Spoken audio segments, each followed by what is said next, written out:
Angin malam berhembus dingin di sepanjang rel kereta api yang membelah kota Pasuruan, Provinsi Jawa Timur. Meski siang hari, kawasan ini sibuk dengan lalu lintas kendaraan dan aktivitas warga.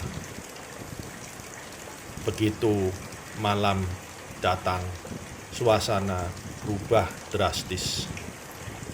Sunyi, hanya suara jangkrik dan gesekan daun-daunan yang terdengar samar di kejauhan.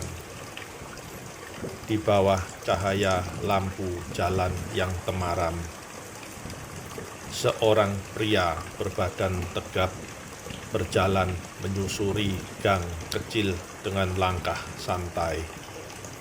Namanya Rama, seorang hansip berusia 35 tahun yang sudah bertugas menjaga keamanan lingkungan selama hampir 10 tahun. Dengan rokok di tangan dan senter yang bergoyang di genggamannya, ia menyusuri jalanan yang mulai sepi, memeriksa sudut-sudut kampung seperti biasa. Di sebuah pos kecil dekat perlintasan kereta api, temannya Beno sedang duduk bersandar menikmati segelas kopi hitam yang masih mengepul. Pos tersebut terletak hanya beberapa meter dari jalur rel, tempat yang sering dijadikan titik tawuran oleh anak-anak muda kampung sekitar. Karena itu, setiap malam selalu ada yang berjaga di sini. Saat Rama melangkah ke dalam pos, Beno mengangkat kepalanya. "Woi, cepat amat rondanya," katanya sambil menyeruput kopi. "Udah aman semua, gak ada apa-apa," jawab Rama sambil duduk di bangku kayu yang berderit pelan. Suasana di pos terasa nyaman, angin malam sejuk dan aroma kopi bercampur dengan asap rokok yang melayang di udara. Namun ada sesuatu yang ganjil. Sejak awal malam, Rama merasa ada sesuatu yang memperhatikan dari kejauhan. Ia tak melihat siapapun, tapi perasaan itu terus menghantuinya.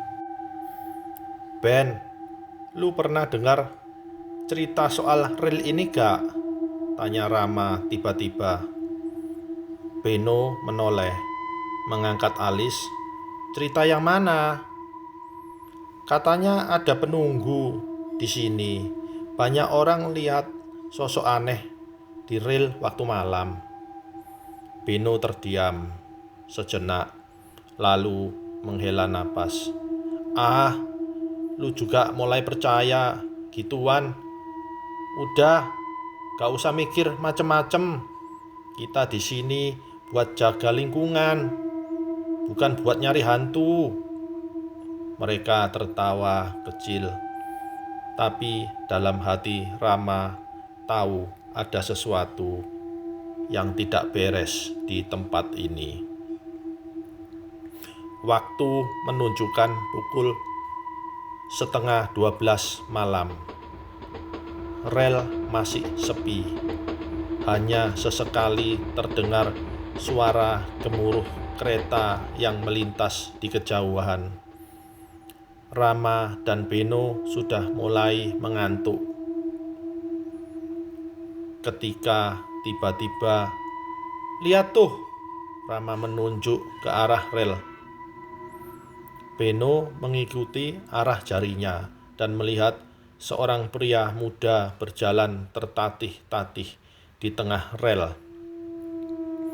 Awalnya ia tampak biasa saja, hanya seseorang yang mungkin mabuk atau tersesat. Tapi kemudian pria itu terjatuh, memegang kepalanya dan mengerang pelan. "Woi, lu kenapa?" teriak Beno. Pria itu tidak menjawab. Ia hanya terduduk diam. Punggungnya sedikit membungkuk. Rama dan Beno saling pandang. Situasi seperti ini berbahaya. Bisa jadi jebakan begal. Tapi naluri mereka sebagai hansip mendorong mereka untuk mendekat.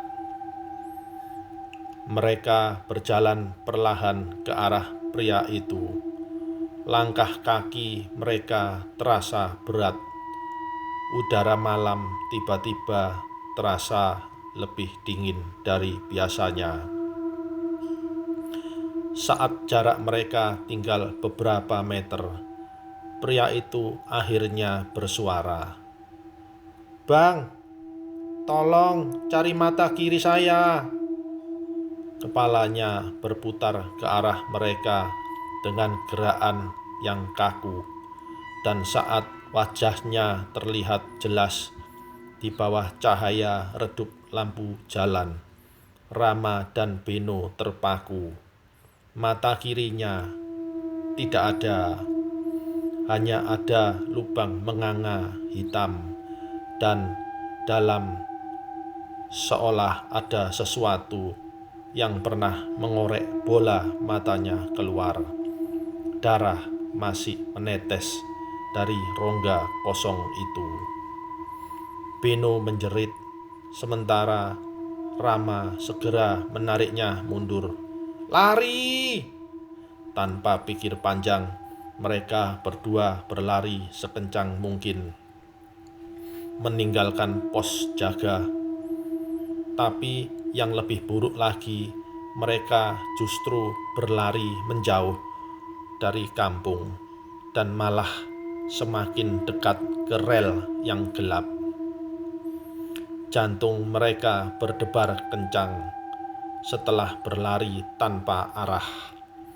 Mereka akhirnya berhenti di dekat sebuah warung kosong yang sudah tutup. Beno membungkuk terengah-engah.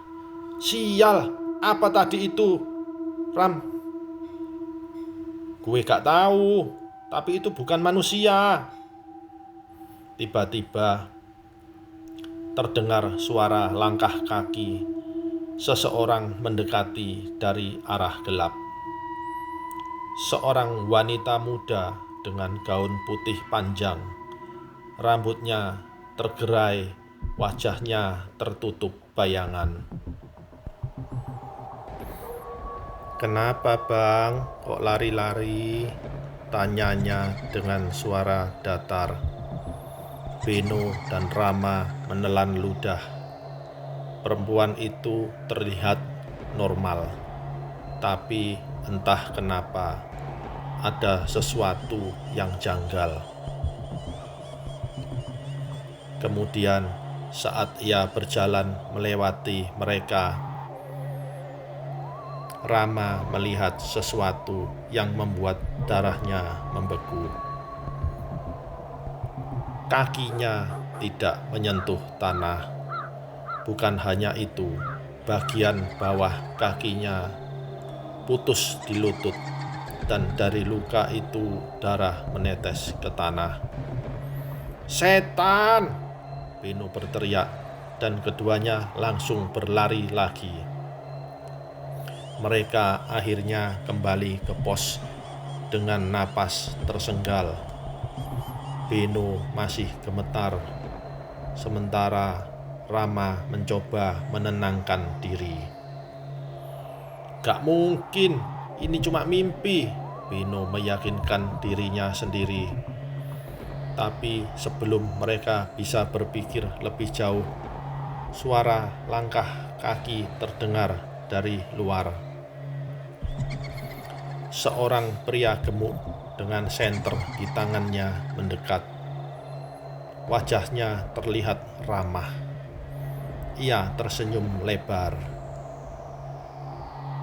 "Bang, kenapa teriak-teriak?" tanyanya sambil tertawa. Beno dan Rama saling pandang. Akhirnya mereka tertawa kecil. Gak ada apa-apa. Tadi kita cuma... udahlah." Pria gemuk itu tertawa. "Boleh gue duduk di sini sebentar?" Mereka mengangguk. Tapi saat pria itu membuka jaketnya, mereka langsung membeku. Perutnya berlubang besar.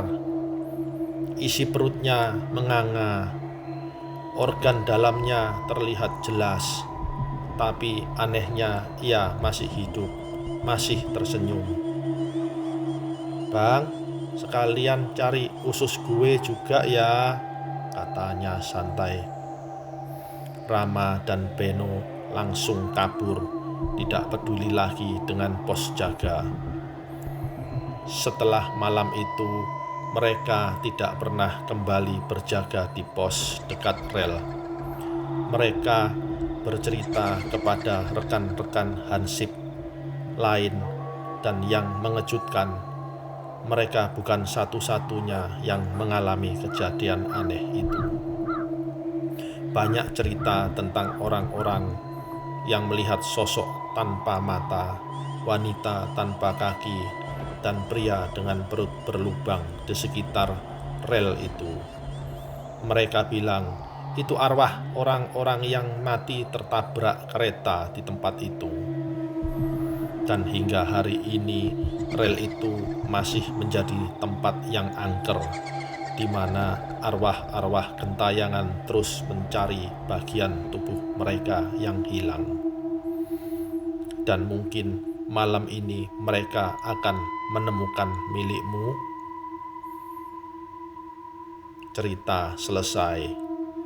Apakah kalian pernah mengalami kejadian serupa di tempat angker? Jika kalian memiliki pengalaman paranormal, bagikan kisah kalian di kolom komentar. Jangan lupa untuk like, subscribe, dan nyalakan lonceng notifikasi agar kalian tidak ketinggalan cerita menyeramkan lainnya. Sampai jumpa di video berikutnya.